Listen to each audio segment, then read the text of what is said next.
Hey everyone, Nigel and Luke here, and welcome to another edition of Crimes of the Week.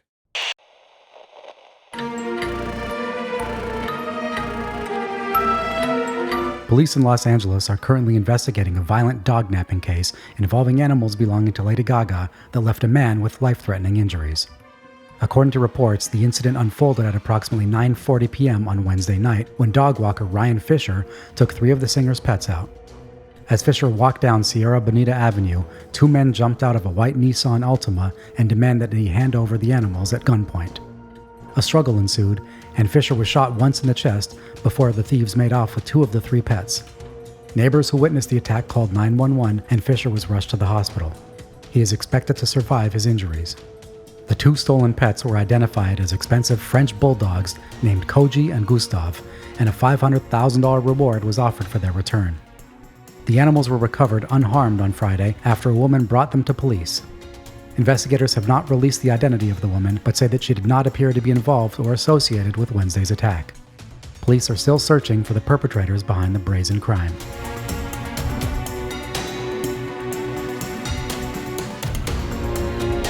Police in Colorado say that they have charged a suspect in a nearly 40-year-old murder case this week, after his DNA was found to be a match to evidence at the crime scene. According to reports, 62-year-old David Dwayne Anderson was arrested in Nebraska in early February and now stands accused of the murder of 35-year-old Sylvia Quayle. Quayle was discovered dead in her home in Cherry Hills Village in August of 1981. She had been sexually assaulted, strangled, stabbed, and shot in the head. Though investigators initially thought that they had solved Sylvia's case in 1983, when drifter Otis Elwood Toole confessed, it was later determined that this was a false confession. In 1995, investigators tested an area of rug recovered from the crime scene and determined it contained DNA that did not belong to Sylvia. 5 years later, a male DNA profile was developed and submitted to 2 national genetic databases. In January of 2020, genetic sequencing was done on the evidence and compared to information shared on public genealogical websites, leading to Anderson's identification. The match was confirmed when investigators collected 2 bags of trash from Anderson's residence, one of which contained an empty can of vanilla Coke with a usable DNA sample. Anderson is now awaiting extradition to Colorado, where he will face charges of first-degree murder in Sylvia's death.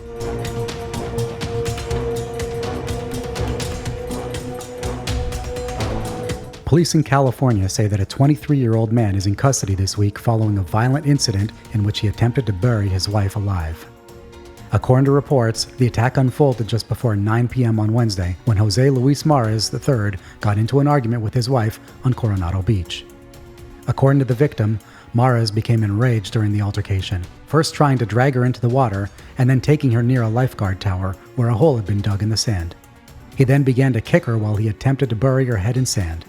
She noted that the hole was there before they arrived and had likely been dug by children during the day.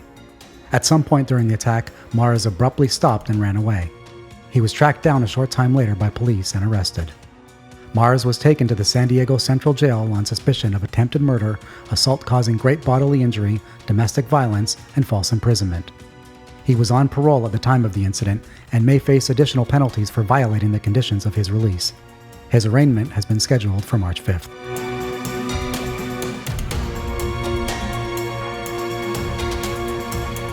Tampa police say that a 12-year-old girl was taken into custody this week after she admitted to selling stun guns to her classmates at a local middle school. The girl confessed to a school resource officer that she had purchased 5 stun guns on Amazon and brought them to campus with the intention of selling them to students. At the time that she was caught, she still had 2 of the stun guns with her, having sold 3 the day before. She was arrested on Friday on a charge of possession of a weapon on school property. She has since been taken to the Hillsborough Juvenile Detention Center.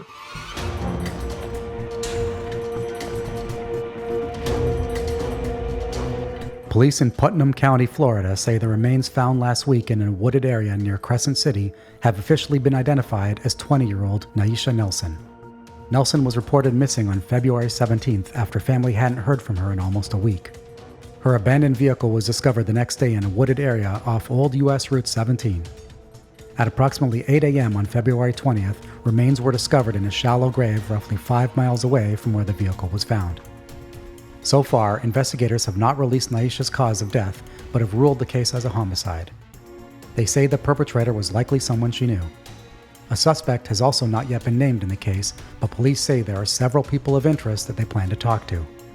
They are currently looking for information from anyone who may have seen Naisha's vehicle between February 11th and when it was discovered on the 18th.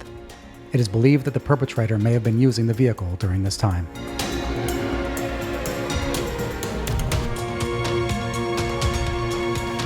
This week, it was reported that a 19-year-old Arizona man recently pled guilty to filing a false police report in connection with a bizarre scheme he cooked up to get out of work. According to reports, 19-year-old Brandon Souls was discovered on the side of the road on February 10th in seemingly bad condition. He proceeded to tell police an elaborate and harrowing story of kidnapping. According to Souls, he had been hit on the head by masked men and stuffed into a car in front of his home. The men had been after a vast sum of money that his wealthy father had hidden somewhere in the desert, and they had kidnapped Souls in order to find it. However, when police checked the surveillance footage in front of Souls' home, they could find no evidence of the supposed kidnapping. He eventually confessed that he had fabricated the entire story to get out of going to work. Ironically, Souls had gone to fairly extreme lengths to fake his kidnapping, including beating himself up, tying his hands up with his own belt, and stuffing a bandana in his mouth. He had also composed several text message chains to back up his version of events. In addition to having to pay fines for wasting the resources of emergency services, Souls has reportedly been fired from his job.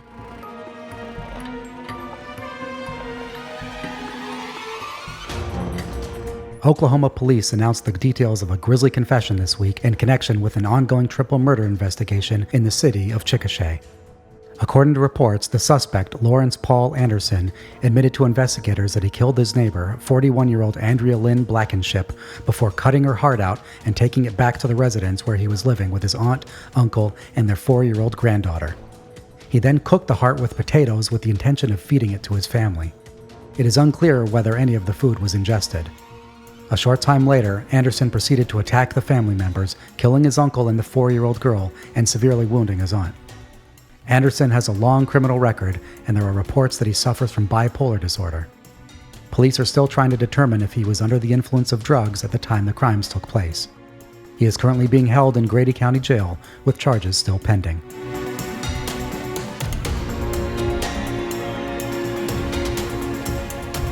Police say that they have laid charges this week against a man they believe to be involved in the tragic murder case of a mother of 3. On Monday, Toronto police put out a report for 33-year-old Amanda Killeen, who had last been seen on February 19th.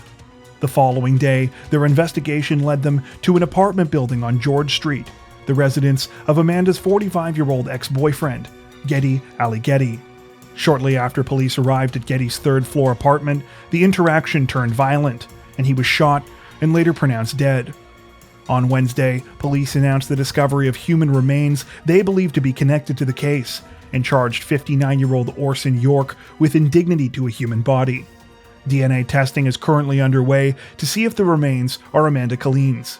2 days later, York was charged with accessory after the fact to murder, after Amanda's case was officially declared a homicide. Toronto police say that their investigation is still ongoing and encourage anyone with information to reach out directly or to contact Crime Stoppers.